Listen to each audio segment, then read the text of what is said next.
Isang magandang gabi po sa inyong lahat mula dito sa Cabanatuan City, Nueva Ecija. Isang maulang gabi. At purihin ng Diyos sa maghapong lumipas at sa oras na ito na tayo po ay minsan pa ay maaaring magkatulong-tulong, magkasama-sama sa pamagitan ng ating pong paglapit sa Diyos. Bagamat tayo magkakalayo, magkakahiwalay sa mga oras na ito, hindi po nalilimitahan ang pagkilos ng Diyos sa ating pong distansya. Meron pong magagawa ang Diyos sa inyong lahat, mga ka-midnight cry sa gabing ito. Inaanyayahan ko po kayo na minsan pa, dumulog po tayo sa Panginoon sa pamagitan ng mga awiting makalangit, sa pamagitan ng Kanyang salita, at sa pamagitan ng ating sama-samang pananalangin through online. Kaya sa gabing ito, inaanyayahan ko po kayo sa lahat ng ating laging nakakasama dito sa Midnight Cry every Monday night, sa lahat ng ating mga ka-church, kapatiran, kamisyon sa across the nation, at sa lahat ng inaabot ng gawain ito. Patuloy tayong maniwala, magtiwala, at panghawakan ng mga pangako ng Diyos. Ngayon pong gabi, sama-sama po tayong aawit at magpupuri sa Panginoon, dudulog sa paanan ng Kanyang biyaya, lalo na sa mga panahong kagaya nito. Nakikita natin ang maraming kaganapan na hindi natin kayang pigilan, kontrolin, pero alam natin may magagawa ang Diyos upang ikaw at ako ay patuloy na maingatan. Sa tulong at biyaya ng Diyos, ang mabuting balita ay patuloy na maisulong, ang gawain ng Diyos ay patuloy na lumago at patuloy tayong gamitin ng Panginoon. So, simulan po natin ang gabing ito sa pamagitan ng mga awiting makalangit. Pagpalain po tayo ng Panginoon. Amen. Hallelujah. Isang pinagpalang gabi po sa atin pong lahat. Salamat po minsan pa sa Panginoon sa mabiyayang gabi na ibinigay niya po sa atin minsan pa upang tayo ay makapagpuri, sumamba at makapagtaas ng Kanya pong pangalan. Kaya naman mga kapatid, hallelujah, saan ka man naroon, tayo ay aawit, sasamba at magpupuri sa ating Panginoon. Kaya ano man ang iyong ginagawa, ay panandalian nating itigil, tayo ay sasamba at magpupuri sa ating Panginoon. Umawit tayo ng masayang awitin sa ating Panginoon. Napakabuti. Patuloy nating ideklara sa ating mga buhay na ang Diyos ay mabuti sa ating mga buhay. Hallelujah.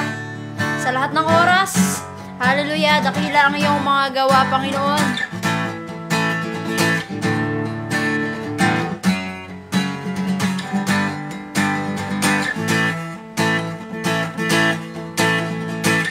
Sa lahat ng oras, dakilang iyong mga gawa, ikaw ang pag-asa, nagagalak lahat ng iyong likha, umaawit, nagpupuri sa iyo, nananalig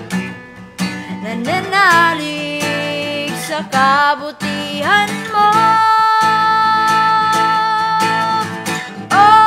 Napakabuti mo, O Diyos, sa bawat oras ay totoo. Wala kang katulad, magpakailanman, tunay kang tapat. Oh, napakabuti mo, O Diyos, pag-ibig mo'y di nagbabago. Papuri at pagsambay, aking iaalay, tataas ka sa buhay ko.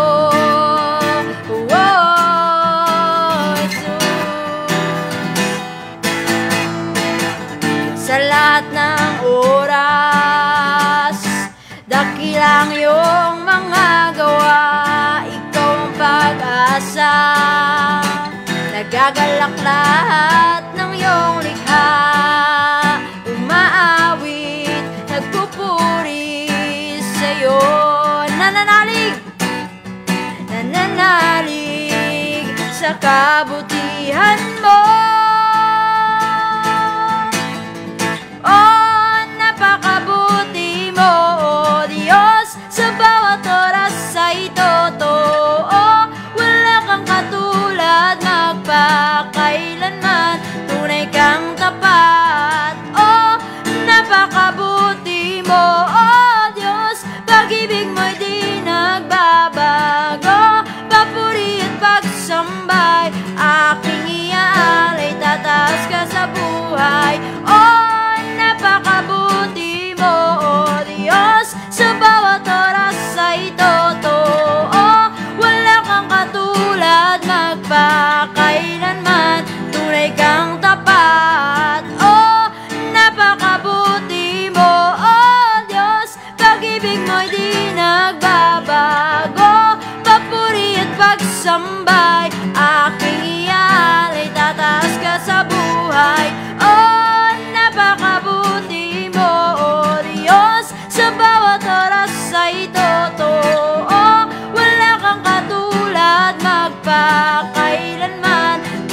walang tapat. Oh, napakabuti mo, oh Diyos, pag-ibig mo'y di nagbabago. Papuri at pagsambay, aking iaalay, tataas ka sa buhay ko.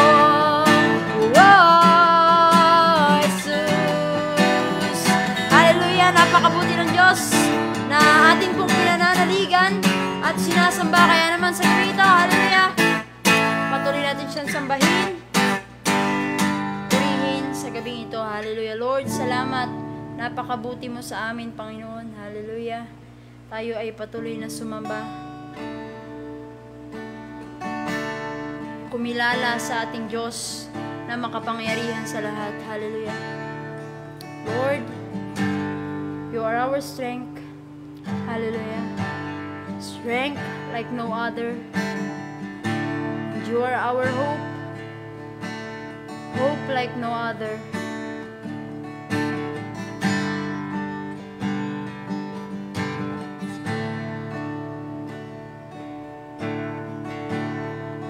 You are my strength.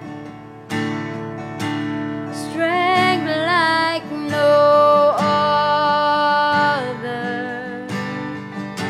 Strength like no other.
Panginoon. Hallelujah, iyong pag-ibig ay hindi nagbabago. Salamat, Panginoon. Purihin ka, O Diyos.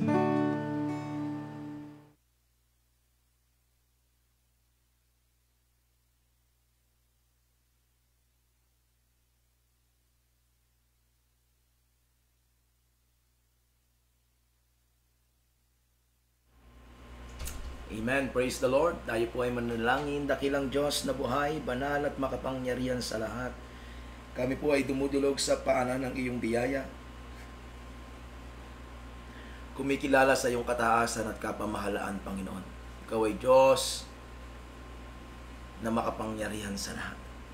Nagpapasakop kami sa iyo, Panginoon, at kinikilala na ang buhay na malayo sa iyo at anumang aming gawin, kung kami hiwalay sa iyo, wala kaming magagawa, walang kaming pagkatagumpay na matatamo, wala kaming mararating, O Diyos. And so tonight we humbly submit ourselves before you, acknowledging you that we need you, God.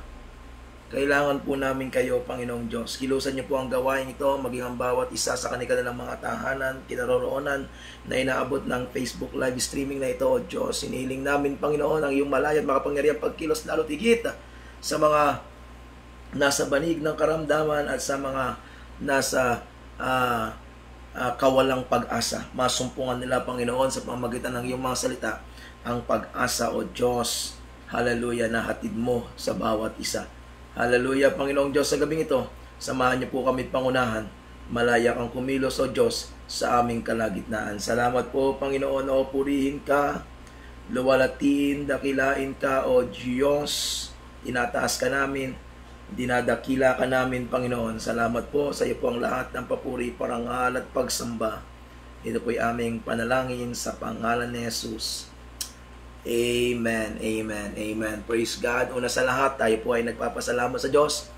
Sa lahat po ng mga nananalangin, salamat din po sa inyo sa natapos na matagumpay na gospel campaign sa Llanera sa pangunguna ng ating pong pastor sa Llanera ng Citizens of Heaven Fellowship, Pastor Joel Felix, at ang kanyang may bahay, Sister Karen, at ang mga kapatiran sa Llanera.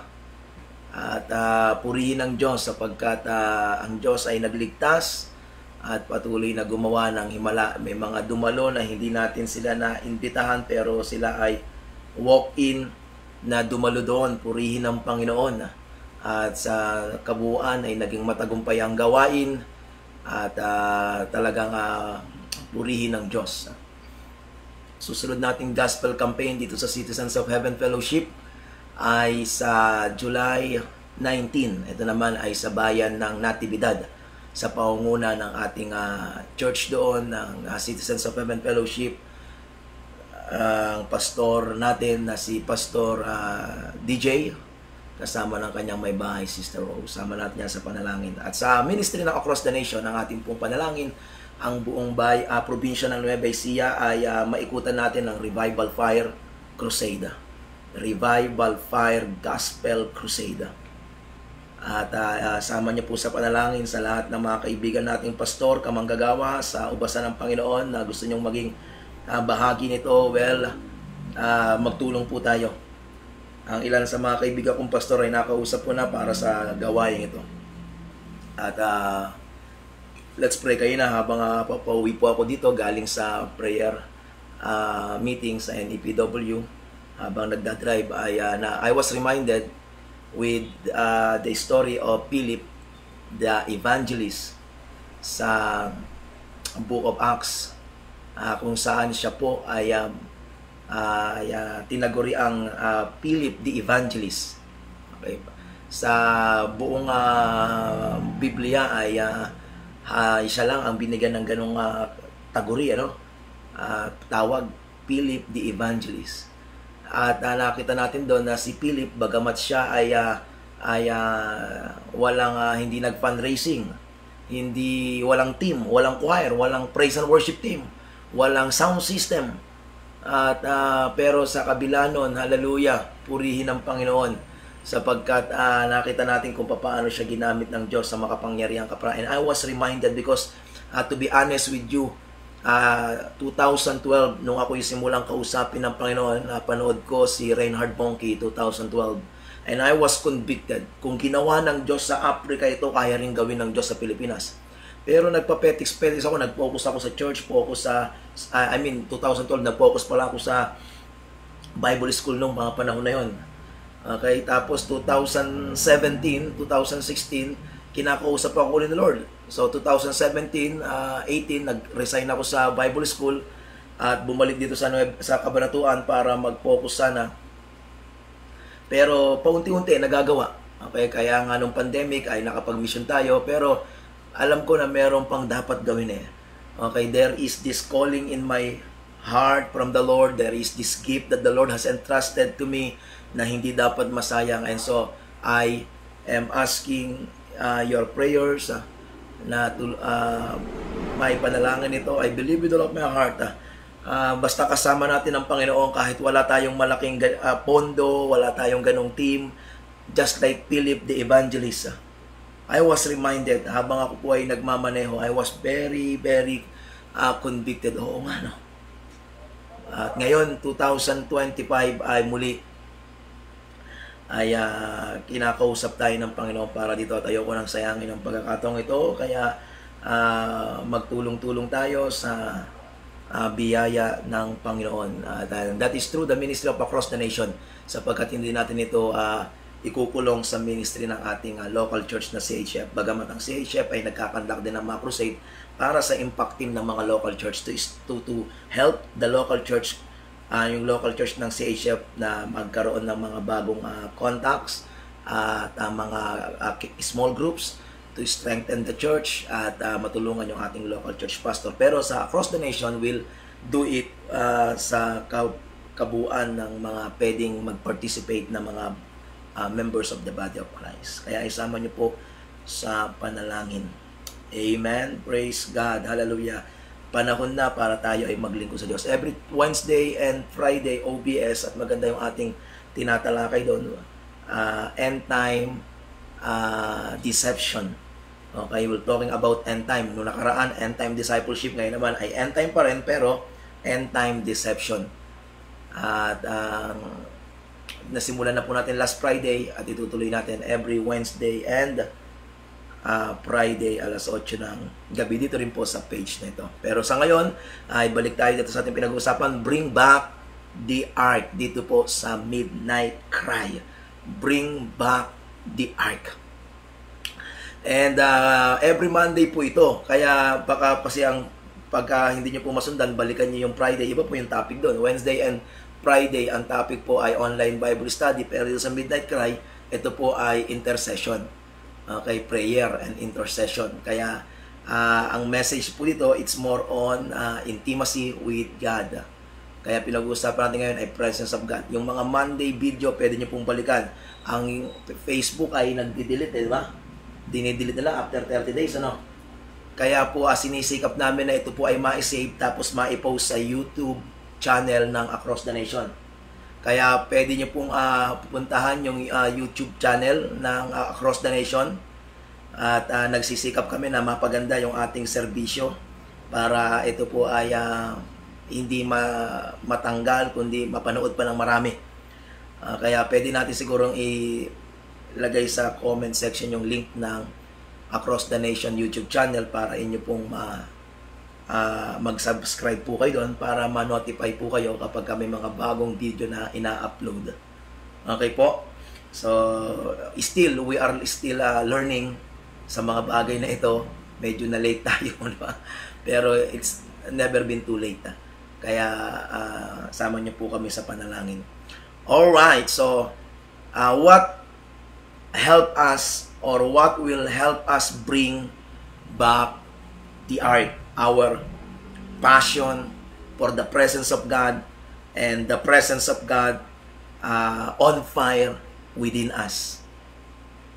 Sabi ni David, okay, itong maganda po na magandang ilustrasyon kay David. Si David po ay hindi po perpektong hari, hindi perpektong leader, hindi perpektong lingkod ng Diyos. Alam natin ang kasaysayan niya kung tayo pipalabasan ng Bible na sa kabila ng kanya pong pagiging lalaking malapit sa puso ng Diyos, naranasan din po niya ang magkamali, magkasala to the point na nagpanggap pa siyang insane. Nagpanggap pa siya para mailigtas ang kanyang buhay at sarili na nasisiraan ng bait.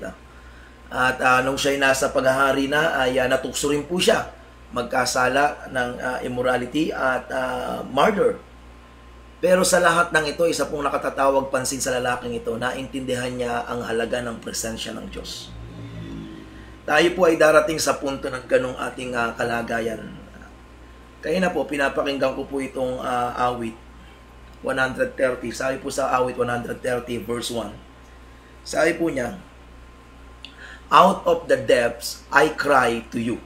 Dumating ka ba sa punto ng ganitong kalagayan na mula sa kailaliman, umiyak ka sa Diyos na para bang wala ng luhang lalabas?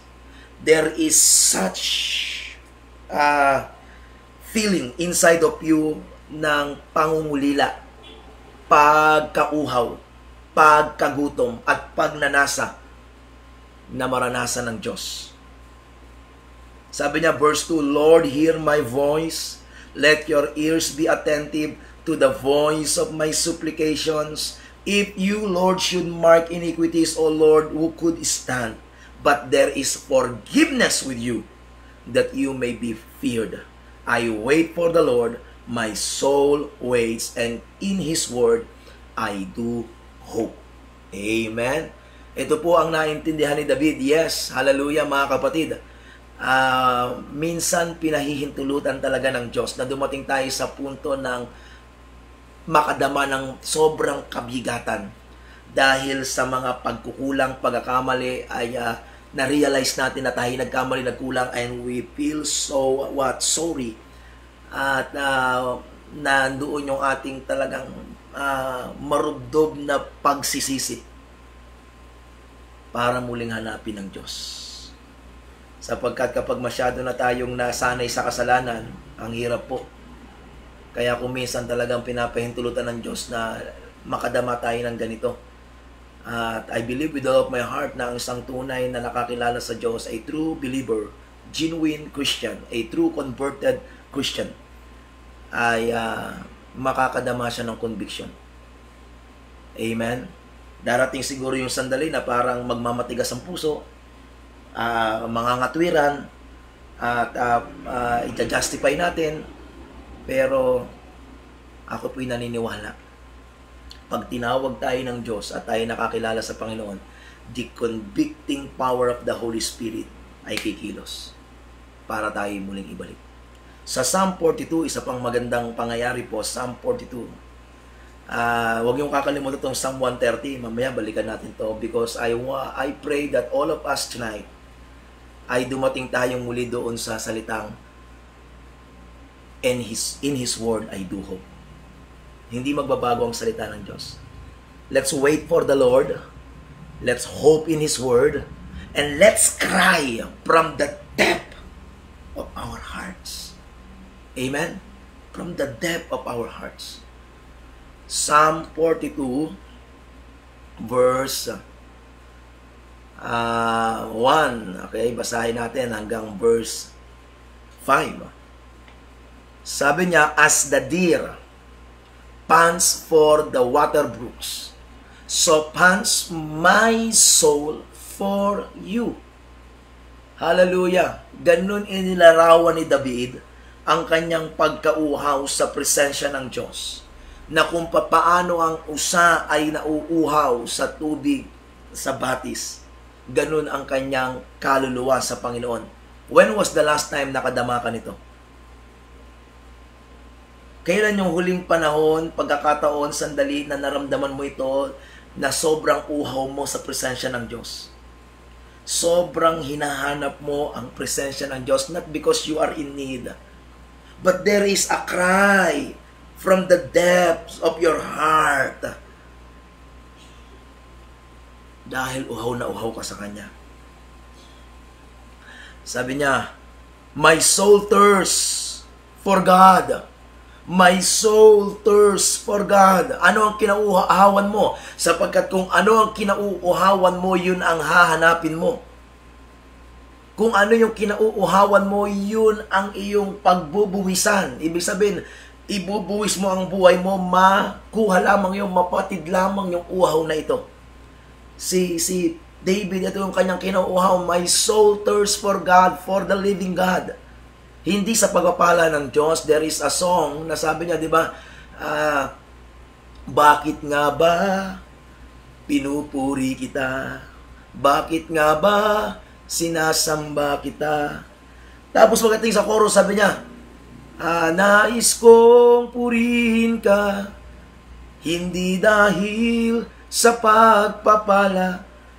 Mga kapatid, magkaiba yung hinahanap natin sa ang Diyos dahil meron tayong pagpapalang ninanasa. Hinahanap natin ang Diyos dahil meron tayong himala na hinahingi. Hinahanap natin ang Diyos dahil meron tayong gustong matanggap sa Kanya. Doon sa kinauuhawan natin siya, doon sa hinahanap natin siya. Dahil siya mismo, we are thirsty for God. We are not in the church because of the ministry. We are not seeking for the ministry. We are not in the church because we are thirsty to minister or to do our ministries, respective ministries. But we are in the church because we want God. We are thirsty for Him. When shall I come and appear before God? Kailan ko kaya ulit ito mararanasan? Kailan na kaya ako ulit makakaharap sa Panginoon? Let's continue. Sabi niya, next, my tears have been my food day and night, night and day, let incense arise, di ba? Sabi niya, my tears have been my food day and night, day and night. Hallelujah. Kailan natin huling naranasan ito? Yung wala kang ibang hinahanap, ninanasa, wala kang gana sa maraming bagay. Wala kang gana sa maraming bagay. Ang tanging ninanasa mo lang is the presence of God day and night. Or we are very, very familiar na sa maraming bagay and we are losing the excitement, the appetite for the presence of God. While they continually say to me, where is your God? Where is your God? Where is your God? Nagtataka na yung mga tao sa bahay ninyo. Bakit? Kasi dati alam nila napakasipag mo sa gawain. Nakikita ka nila nagpe-pray. Nakikita ka nila na talagang nagdi-devotion. Pero ngayon nagtataka sila. Bakit? Kasi hindi ka na nila nakikitang ganon. Dati hindi ka nagpapaistorbo kapag oras na ng pananalangin mo. Kapag oras na para mag-devotion, nakikita ka sa sala, siguro wala kayong kwarto, pero nakikita nila. O kaya nasa sa kwarto ka, nakasarado ang kwarto, alam nila, nag-devotion ka, pero lumipas ang panahon, naging familiar ka na sa gawain, kabisado mo na lahat ng pasikot-sikot sa gawain, and you are losing that devotion, that passion, that moment with God. Sabi nila, nasa na yung Diyos mo? Okay, ang parang puto, asa na yung dating ikaw? Diba? Parang hindi ka na namin nakitang ganon. Na napupuyat ka sa presence ni God, gumigising ka ng maaga para kay God. Yung bago ka maligo dahil papasok ka sa eskwelahan o papasok ka sa trabaho, nagpe-pray ka, nagdi-devotion ka. Yung sa gabi, okay, ay bago ka matulog, nandun yung prayer mo, nandun yung devotion mo. Where is your devotion? Where is your prayer? Where is your Bible? Where is your quiet time? Where is your God? Nasaan na? Kamusta? Next, sabi niya, when I remember these things, lalo itong nakakadurog ng puso, mga kapatid, and I pray na maalala natin muli ito. Mga kasama ko sa church, dito sa Kabanatuan, mga kapatid, nawa, nanonood kayo ngayong gabi. When I remember these things, I pour out my soul within me. Dumating ka na ba sa punto ng buhay mo nung maalala mo, hindi naman ako ganito dati. Dati mo nag-umpisa ako, grabe. Halos ayaw ko nang umuwi ng bahay. Gusto ko na lang ay sa church. Tapos na ang gawain, nandun pa rin ako, ayaw ko nang humiwalay eh. Sabi niya, when I remember these things, I pour out my soul within me, for I used to go with the multitude. I used to go, ito yung nakasanayan ko noon, kasama ko ng mga kapatiran at ako'y laging may akay-akay sa Panginoon. Lagi ako nasa gawain ng Diyos, kasama ko ang aking mga kapatid sa Panginoon. I went with them to the house of God with the voice of joy and praise, with a multitude that kept a pilgrim feast. Sabi niya, naalala ko, kapag naalala ko ito, nung bago-bago pa ako, nung una pa ako makakilala sa Panginoon, nung nag-uumpisa pa lang ako, ganito ako andun yung excitement, ganado ako, there is a voice of joy. Hallelujah! Ang bukang bibig ko'y hallelujah, praise God, amen, praise, glory to God. Tayo sa church, o yung Bible, o yung devotion mo, yung journal. Amen. O may discipleship tayo. O may paghayo tayo, ang sarap. Pagkatapos namin sa eskwela, pupunta kami ng church. Hayo kami mag-street preaching, mag-house to house, mag-evangelism. Pagkatapos, kakain ng lomi, kakain ng pandesal, magkakape, sama-sama, fellowship together, aawit sa Panginoon, kakanta ng mga awitin. Hindi namin namalayan yung paglipas ng oras, and we are so on fire with God. Lalakad kami, yes, umuulan, pero okay lang. Yes, malayo, pero okay lang. Hallelujah, hahabulin kami ng aso, pero hindi namin alintana yun, yes. O kaya may dadaang sasakyan, matatalsikan kami ng tubig, pero bali wala sa amin yun. There is such joy. Ang gusto lang namin noon ay manatili sa gawain ng Diyos. Hallelujah. But do you remember those days? Naalala mo ba yan? O ang puso natin ay tumigas na. At para sa atin ang pagpunta sa church ay naging routine na lamang ng ating buhay. At ang ating pagsamba ay isa na lamang ritual. At hindi na isang relasyon sa Diyos na buhay at mapagmahal sa atin. Hallelujah. Kamusta mga kapatid? Tayo ba'y pumupunta sa church dahil sa obligasyon? Tayo ba'y nanalangin dahil may pangangailangan lang? Tayo ba'y umaawit dahil nakakahiya naman na sila'y umaawit, ako'y hindi? Are you still in a relationship with God? At kung ikaw ay nasa relasyon sa Diyos, kamusta ang iyong relasyon sa Diyos? Is your relationship still on fire? Kamusta? Kamusta, mga kapatid? With the voice of joy, nagagalak tayo, nagbibiruan tayo, masaya tayo sa church, nagsasalo-salo tayo pagkatapos ng gawain, doon tayo nanananghalian, pagkatapos mananghalian, konting pahinga, pagkatapos sama-samang humahayo, at pagkatapos humayo, babalik ulit sa church, magkukwentuhan, kamusta? Well, praise God, mamaya-maya, magsisimula ulit ang gawain, aawit sa Panginoon, hallelujah, hallelujah, praise God. When I remember these things, I pour out my soul within me. When I remember these things, hallelujah, ano ang naalala mo nung nag-uumpisa ka sa church? Ano ang naaalala mo?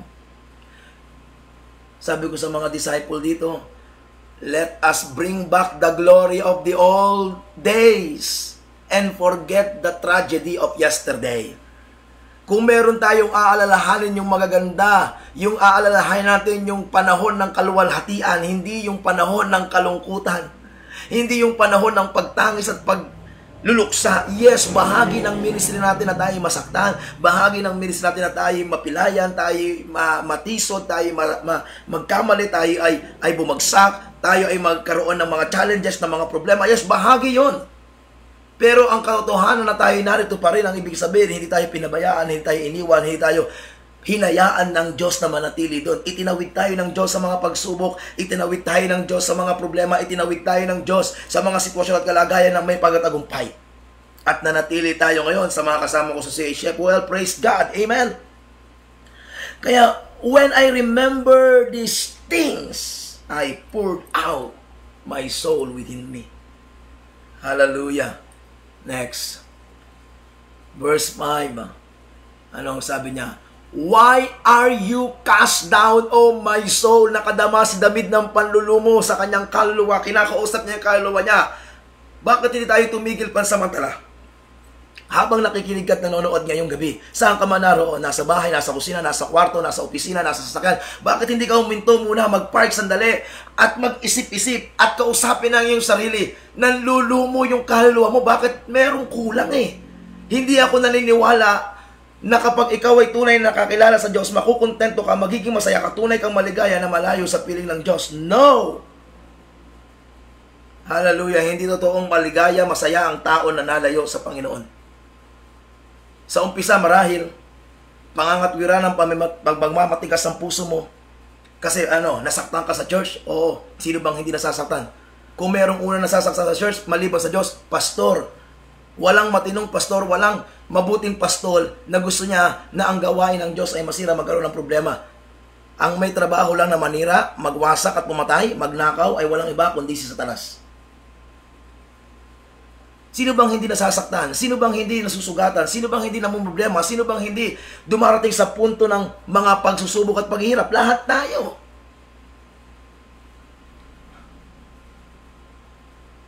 Ngayon, kung nakakadama ka ng panlulumo, dahil meron kang namimiss, isa lang ang ibig sabihin.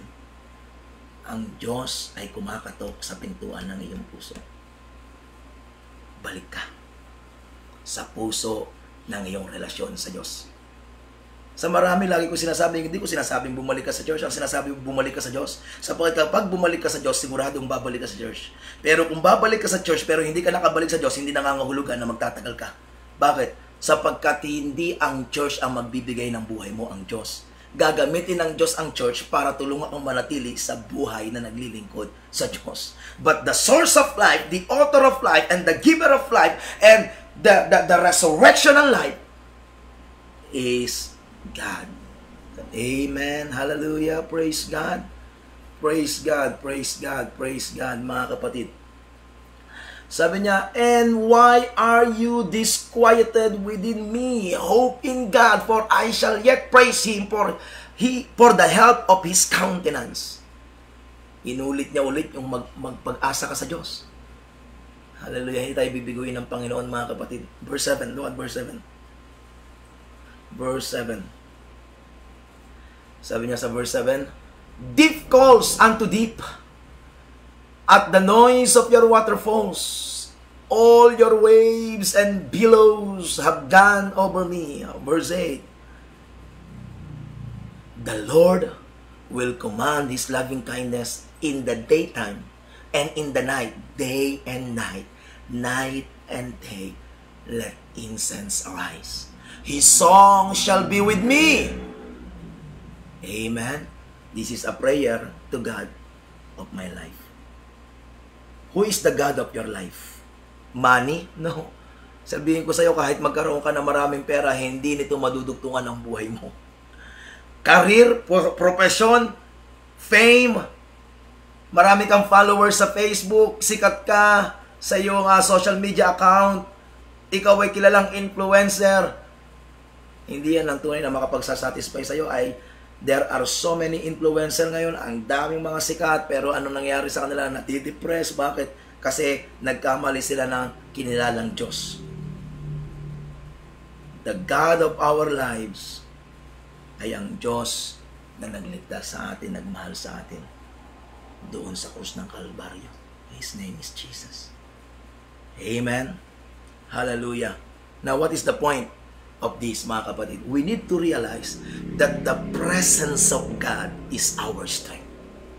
The presence of God is the strength of our life, the strength of our churches, the strength of our ministries, the strength of every preachers and every preaching that we preach. This is all that we need, the presence of God. Amen. Hallelujah, mga kapatid. Tulungan tayo ng Diyos na ma-realize ito. Because one of the biggest sin today is that we become so at ease and comfortable with our religious machinery, religious methodology, religious strategy, and familiarity, that we can function, we can operate, and we can do all these church tasks even without the presence of God. Yun ang malaking problema, malaking kasalanan natin. Na kayang-kaya nating gumawa nang wala ang Diyos. I-chupwera, i-neglect, i-forget, i-ignore There are so many people in the church that they are so expert. They are so trained to ignore, to neglect, and to forget the presence of God. At talagang nakadepende na lang sila sa kanilang mga sarili. Mga kapatid, tatandaan natin lagi, kahit anong husay natin, kahit anong galing natin, kahit gaano karami ang alam natin, kung hindi tayo sasamahan ng Diyos, lahat ng ito walang saysay. John 15:5, anong sabi? John 15:5. I am the vine, you are the branches, he who abides in me, and I in him, bears much fruit. Kaya na umaga, nung hinatid ko yung aking anak sa eskwelahan, si Hana, pagbalik, kinakanta ko yung kanta na ito. Because when I was a young people, doon sa aming church, nag-compose ang aking pastor ng kanta tungkol dito. Si Pastor Randing. Kaya na kinakanta ko, iniisip ko, paano may kanta na to? Sa Tagalog muna ko kinapa. Sa Tagalog sabi niya, ay wala tayong magagawa, wala tayong magagawa kung si Jesus ay di natin kasama. Siya ang puno ng ubas, tayo ang mga sanga, ang magtiwala sa Kanya, magbubunga ng sagana, pagpapalain, palalayain. Si Jesus ang tunay na puno ng ubas. Tapos iniisip ko sa English, in English pa yun ni Pastor Nanding. Naalala ko, lagi namin kinakanta yun nung young people kami. Hallelujah. Niya, we are nothing, we are nothing, we are nothing without Jesus. For He is the true vine, we are the branches, so we must abide in Him to bear much fruit. And we will be blessed, we will be free, abiding true vine. His name is Jesus. Lagi namin kinakanta yun. Hallelujah. Hanggang sa Manila, sa mga conferences, ipinapaawit. Lagi kaming nare-remind, we must abide in Jesus, for He is the true vine. Sabi po ito, for without me, you can do nothing. And we miss this praise. Ang tingin natin, kung wala si Jesus Christ, wala tayong magagawa. Ang totoo, marami tayong magagawa nang wala si Jesus. Kaya nga, ang daming atheists, ang daming antichrist, ang daming mga cults, ang daming mga non-Christians sa kanilang mga field, mukha silang nagtagumpay, yumaman, lumago, sumulong, talaga namang umunlad, quote and quote, sa mundong ito, nang walang kinikilalang Diyos. But the point of the verse ay hindi yon. Ang point ng verse, mga kapatid, sinabi ni Jesus, for without me, you can do nothing. Sinasabi niya na kung wala siya, lahat ng magagawa mo ay walang saysay. Without me, yung mga ginawa mo, wala naman yan eh. Bakit? Kasi padadaan lang ng Diyos sa apo yan, lahat yan ay matutupok at masusunog. O saan mapupunta yan? Wala. Kaya nga sabi ng 1 John chapter 2 verse 17, ang mananatili lang ay sino? 1 John chapter 2 verse 17, sino lang ang mananatili? Sabi niya, and the world is passing away. The world is passing away. Napakalinaw nito. The world is passing away, and the last of it, but he who does the will of God abides forever. He who does, sino? Yung gumagawa daw ng kalooban ng Diyos ang mananahan, mananatili magpakailanman. So, kapag naintindihan natin to at nilakaran natin to, hindi tayo matatakot, may digmaan man, may gera man, may World War III man, may famine man, mayroon mang inflation na nagaganap, ano man ang sitwasyon, mayroon mang pandemic muli, wala tayong takot dyan. Bakit? Sapagkat alam natin ang mananatili ay yung mga sumusunod sa kalooban ng Diyos. Pero yung mga tao na wala sa kalooban ng Diyos, full of fear, puno ng takot, walang kapayapaan, walang kagalakan, walang kakontentuhan, walang tunay na kasiyahan. Tingin mo, nasa kanila na ang lahat, ang ganda ng bahay, ang daming pera, okay, ang garang sasakyan, ang ganda ng postura, sikat na sikat. Pero dahil wala si Jesus sa kanila, they are nothing. Walang saysay, nothing. Dalawang salita, no and thing. Ibig sabihin, yung thing nila ay no. Nag-e-exist pero walang buhay. Nag-e-exist pero walang meaning. Nag-e-exist pero walang kabuluhan, walang saysay, walang katuturan. Kaya nga sabi ng Mark 8:36, so what shall profit a man if he gain the whole world but loses his own soul? Kaya kinakausap ni David yung kaluluwa niya, why are you downcast, O my soul? Why are you downcast? Naintindihan ko na bakit nalulumo ang aking kaluluwa. Bakit? Kasi nalayo ako sa Diyos, nagkasala ako, nagkamali ko. Anong kinakailangan ko gawin? Bumalik ulit doon, night and day, day and night. Let incense arise. Incense is a symbol of prayer. Incense is a symbol of worship, a symbol of your relationship with God, a symbol of your repentance and humility na bumabalik ka sa Diyos. When was the last time na ikaw ay umawit, ikaw ay nagpuri, ikaw ay bumalik sa paanan ng presensya ng Diyos? When was the last time na nagpuyat ka sa presence ni God? Binuksan mo ang salita ng Diyos, nakipag-usap ka sa Kanya. When was the last time? Amen. Hallelujah. Do not be deceived, mga kapatid. Huwag po tayong madaya. Yan ang dahilan kung bakit kahit na meron tayo ng lahat ng machinery, lahat ng methodology, pero walang transformation na nangyari.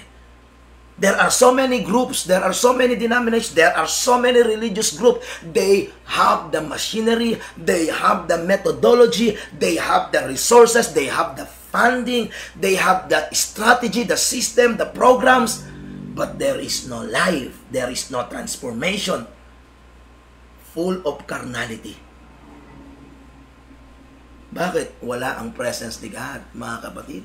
Hanggat wala ang presensya ng Diyos, there will be no transformation, there will be no restoration, there will be no healing, there will be no deliverance, there will be no maturity. Because only the presence of God can bring and make all these things reality. Nagkakaroon lang ng tunay na pagbabago, nagkakaroon lang ng tunay na panunumbalik, nagkakaroon na ng tunay na kagalingan ng mga pusong bagbag, nagkakaroon na ng tunay na kalayaan mula sa oppression ng kaaway, nagkakaroon na ng tunay na paglago, pag-unlad, pagsulong ng pananampalataya kapag naroon ang presensya ng Diyos. So anong saysay ng kaharian, sabi ni David? Anong saysay ng aking posisyon kung wala ang presence ni God? Sabi niya sa Psalm 51 verse 10, 11, and 12, look at this. Before I close. Amen. Psalm 51 verse 10, verse 11, and verse 12. At pagkatapos ito, mananalangin tayo, mga kapatid. Samahan niyo ako manalangin sa mga prayer request na isinend sa atin. And habang umaawit, humihimig ng awitin sa ating mga kinalalagyan, sabihin natin ito sa Panginoon, create in me a clean heart. Naintindihan ni David, hindi malinis ang puso eh. Mali ang motibo, mali ang laman ng isip ng puso. I'm not saying na hindi tayo humingi ng pagpapalo, hindi tayo humingi ng kagalingan, ng himala. Pero kung hindi ibibigay ng Diyos, hindi na ba tayo mananalangin? Just like the song, di ba? Nais kong purihin ka, nais kong ibigin ka, nais kong hindi dahil sa pagpapala, hindi dahil sa himala. You realize that? Sabi niya, clean, or create in me a clean heart, O God, and renew a steadfast spirit within me. Verse 11. Do not cast away your presence and do not take your Holy Spirit from me. 12. Restore to me the joy. Again, binalik niya yung joy. Voice of joy. Joy of your salvation, and uphold me by your generous spirit. Naintindihan ni David, mawala na ang lahat, wag lang ang presensya ng Diyos. Yes, Lord, mawala na ang kaharian, mawala na itong aking posisyon, mawala na itong kasikatan, itong power na ito na meron sa akin. Wag lang ang iyong espiritu. Cast me not away from thy presence, O God, and take not your spirit from within me. Amen. Naintindihan niyo po ba ito, mga kapatid? Naintindihan saan natin ito ang pinakamahalaga, the presence of God. The presence of God is the strength of my heart. Hallelujah. The presence of God is the strength of my heart. Iniisip ko yung talata na ito. Psalm 75, 25, 26. Saan ba itong talata na ito?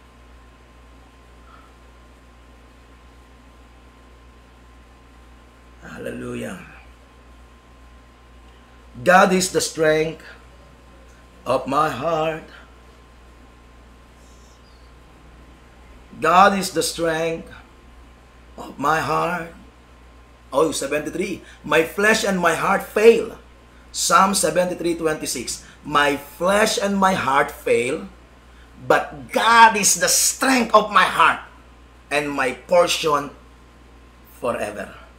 Hallelujah. Simulan natin sa 25. Maganda yung 25. Sabi niya, whom have I in heaven but you? And there is none upon earth that I desire besides you. Amen. Because, sabi niya sa verse 26, my flesh and my heart fail. Pwede tayong mabigo nito, but God is the strength. The presence of God is the strength of our churches. Sa lahat ng mga pastor na aming pinagpastoran, sa lahat ng mga churches na amin pong pinangungunahan, at maging sa inyo, mga kapatid, mga kamanggagawa, do not be deceived. Huwag po tayong padaya. Hindi, it's not by might nor by power, but by the Spirit of God. Hindi yung lakas na meron tayo, hindi yung resources na meron tayo. Hallelujah. Kahit hindi pa tayo samahan ng iba, kahit wala tayong ganun, wala tayong ganyan. Basta kasama natin ang Diyos. The presence of God is our strength. The presence of God is the strength of our churches. The presence of God is the strength of our ministries. The presence of God is the strength of every preachers, of every pastors, of every missionaries, of every servants of God. The presence of God is the strength of every preaching that we preach and will preach. The presence of God is what will make the difference. It's the presence of God. Amen? Tulungan tayo ng Diyos, mga kapatid. Hallelujah. Oh God, we bless your holy name. Jesus. Hallelujah, hallelujah. Glory to you, God in heaven. Praise your holy name.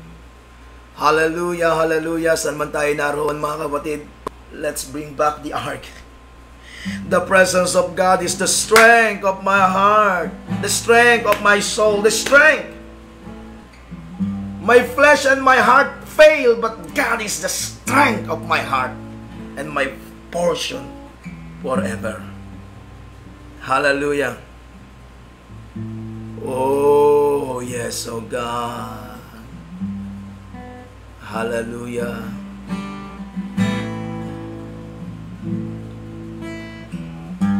Praise your holy name.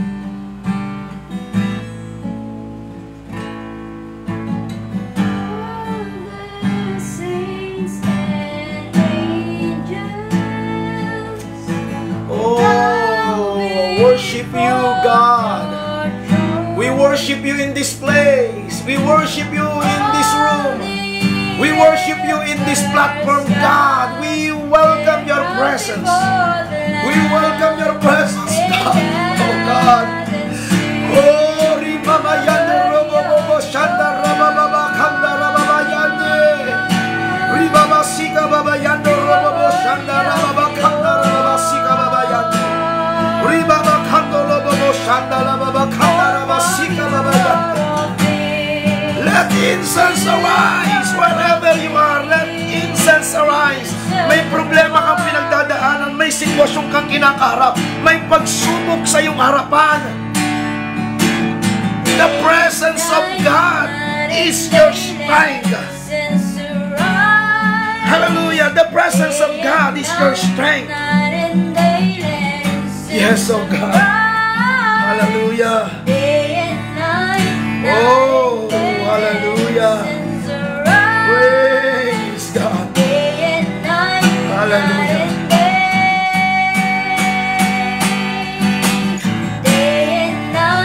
Oh, hallelujah. Hallelujah. Hallelujah. Hallelujah, mga kapatid. Marami kang problema. May problema ka sa pamilya, may problema ka sa kalusugan mo, may problema ka sa asawa, may problema ka sa anak, may problema ka sa ministry, lahat ng iyan ay gustong gamitin ng kaaway para pabagsakin ka, para ilayo ka sa Diyos. Lahat ng yan gustong gamitin ng kaaway para i-discourage ka, papanghinain ang kalooban mo. But I am here to tell you, the presence of God is your strength. You come to the presence of God.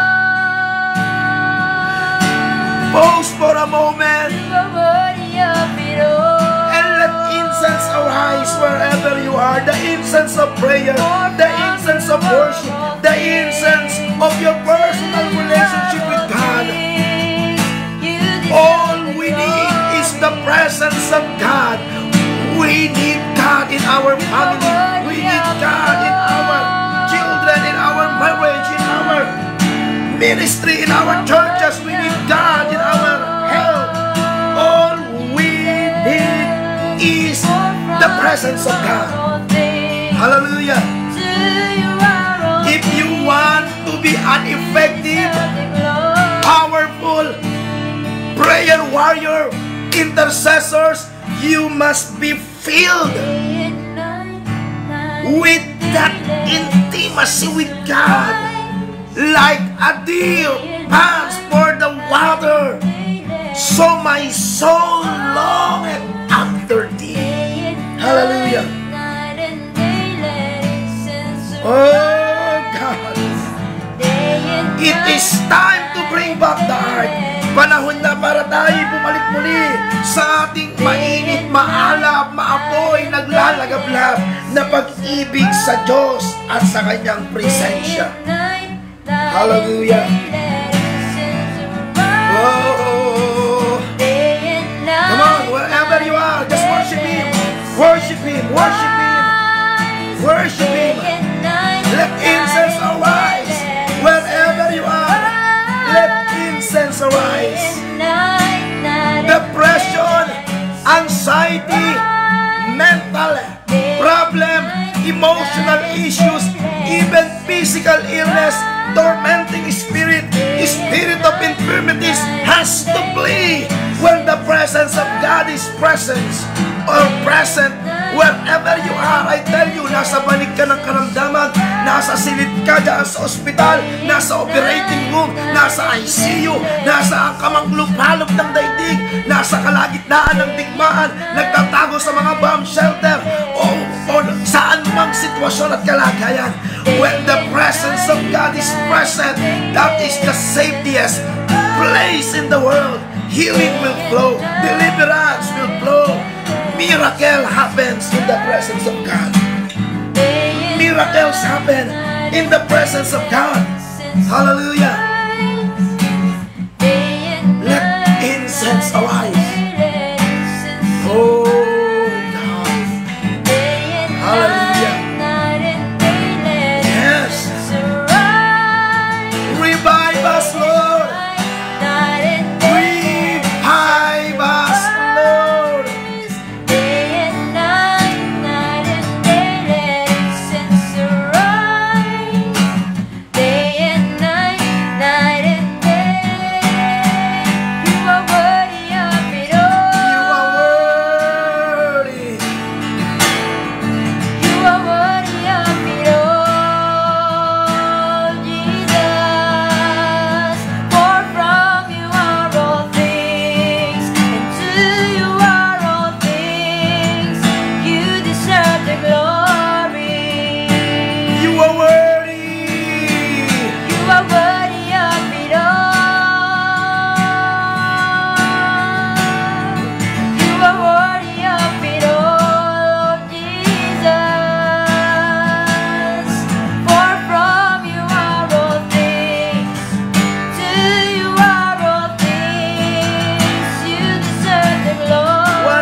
banal na makapangyarihan sa lahat.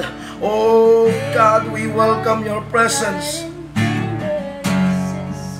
Saturate us, fill us, and make us overflowing. Make us people so thirsty, so hungry.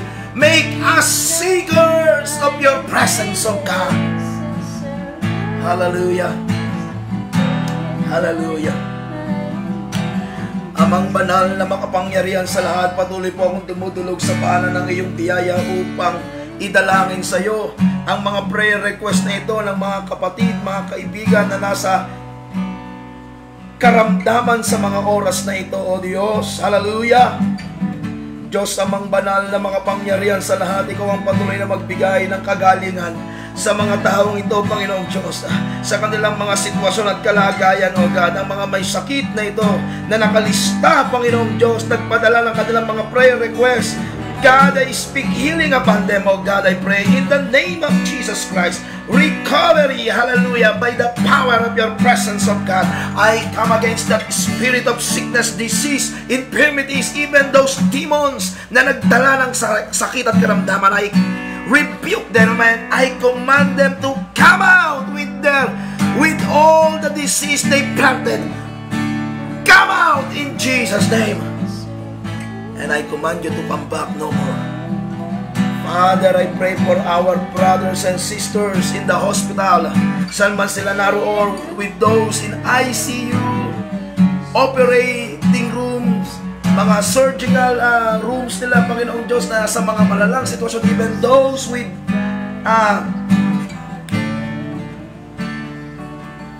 dying condition.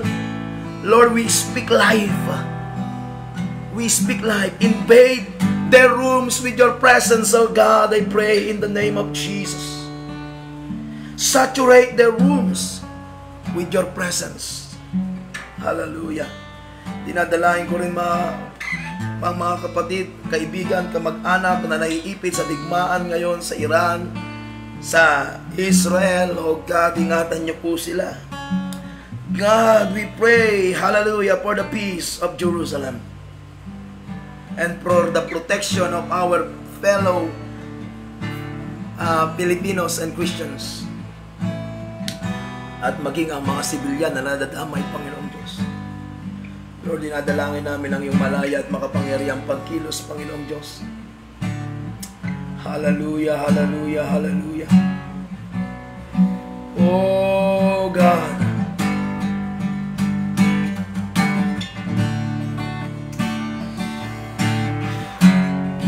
kahabagan niyo po ang aming bansa, kahabagan mo, Panginoon, ang aming probinsya, ang lugar na ito, Panginoon. Kaawaan mo ang mga Pilipino, Panginoon, makakilala sa iyo. Lord, I pray for revival. Send revival in this nation. Send revival, O God, and let the fire of the Holy Spirit fall. Let your churches be set on fire. Hallelujah. Lord, let the anointing manifest sa buhay ng iyong mga lingkod, Panginoong Diyos. Hallelujah. I pray for the signs and wonders every time your gospel is being preached, oh God. Every time we preach the word of God, let signs and wonders follow the preaching of the gospel, oh God, I pray. Para ang mga taong ito na napapahirapan ay makalaya. Mga may sakit na hindi madiagnose ng doktor, sila'y makalaya, Panginoong Diyos, in the name of Jesus, oh God. Hallelujah, hallelujah, in Jesus' name, in Jesus' name. Thank you, Lord. Hallelujah, Panginoong Diyos, dinadalayan ko sa iyo, Panginoon, ang mga prayer request na ito. Hindi ko alam, Lord, baka ito ay mga gawa ng kaaway o ano paman. Isang bagay ang alam ko, Panginoong Diyos, walang bagay na hindi mo kayang gawin. Kaya Lord, let this prayer request sent to us, O God, ay magkaroon ng katugunan. In Jesus' name. At higit sa lahat, Lord, makilala ka nila bilang kanilang Panginoon at tagapagligtas. Lord, I pray. In the name of Jesus, in the name of Jesus, in the name of Jesus Christ. Salamat po, Panginoon. O purihin ka, luwalatiin, dakilain ka, sambahin ka sa gabing ito, O God, hallelujah, praise your holy name. Oh, we give you glory, we give you honor, we give you praise, O God. Hallelujah. Let the fire fall. Send revival. Let Nueva Ecija be a catalyst of revival. You bless, oh God, bless this province, bless this nation, bless this city, oh God. Bless our leaders. Pagpalain niyo, Panginoong Diyos, ang aming mga leaders. Meron man silang mga hindi pagkakaintindihan o may mga kanya-kanyang political agenda, Lord, mahabag po kayo sa bansang ito. Tulungan niyo po, Panginoon, ang Ebanghelyo ay patuloy na maipangaral. God, I pray. Thank you, Lord. Thank you, Jesus. Hallelujah. Salamat po, Panginoon. Purihin ka, luwalatin at dakilain ka, O Diyos, sa gabi nito. Mga kapatid, pag-pray po ninyo ang inyong mga lugar, ang inyong mga kinaroroonan, gamitin tayo ng Panginoon na maging asin at ilaw sa ating mga lugar na kinabibilangan. Hallelujah, hallelujah. The IPT will be praying, continuously praying for all the prayer requests.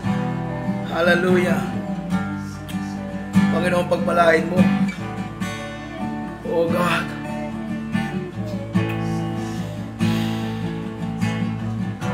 Salamat po, Diyos, sa gabing ito. Tinataas ka namin, dinadakil at pinapupurihan. Salamat po, Panginoon, sa iyong ginawa at gagawin pa sa probinsyang ito ng Nueva Ecija, sa aming gobernador, sa kanyang pamilya, kay Governor Oyi at sa kanyang buong sambahayan, sa kanyang mga kasamahan sa probinsya ng Nueva Ecija, maging sa bawat bayan, sa 32 na munisipalidad at 27 na munisipalidad at 5 syudad dito sa Nueva Ecija, at sa lugar na aming kinaroroonan dito sa lungsod ng Cabanatuan, Lord, ang 89 barangay nito ay makakilala sa iyo. Katagpuin niyo, Panginoon, at gamitin mo ang bawat isa sa kanilang mga bayan, sa kanilang probinsya, sa buong Pilipinas, Panginoon. Let this nation, God, ay patuloy na makakilala sa iyo. Salamat po, Panginoon. We speak the name of Jesus over this nation, over this province, over this city, over this ministry, over our lives, over our families. Oh God, we speak the name of Jesus. Lord, we thank you. We worship you, we give you glory, we honor you, Lord. Salamat po sa kagalingan, kalayaan, kalakasan, katagumpayan, at higit sa lahat sa kapuspusan ng iyong presensya. Sinasamba ka namin, pinupurit, dinadakila, O Diyos. Salamat po. Ito po'y aming panalangin sa pangalan ni Jesus. Amen. Amen. Amen. Praise God. Salamat po sa inyo pong pakikisa. Hindi po dito matatapos ang ating pong paglapit sa Panginoon. Ang programang ito ay matatapos ngayong gabi, pero hindi ang ating paglapit sa Diyos.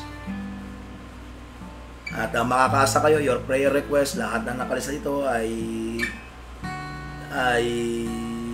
didn't mention any name, but rest assured, lahat ng ito ay meron pong nananalangin. We are praying for you, at let us know kung kayo po ay kinatagpunan ng Panginoon. You can testify. Muli, maraming salamat sa inyong pagkikisa, pakikibahagi. Wednesday and Friday, OBS, alas 8. Pero itong Midnight Cry, alas 10 ng gabi.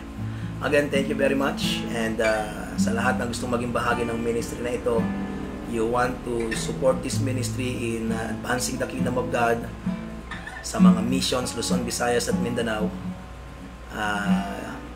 you can contact us. Again, thank you and God bless you. Good night, and to God be all the glory. In Jesus' name, amen.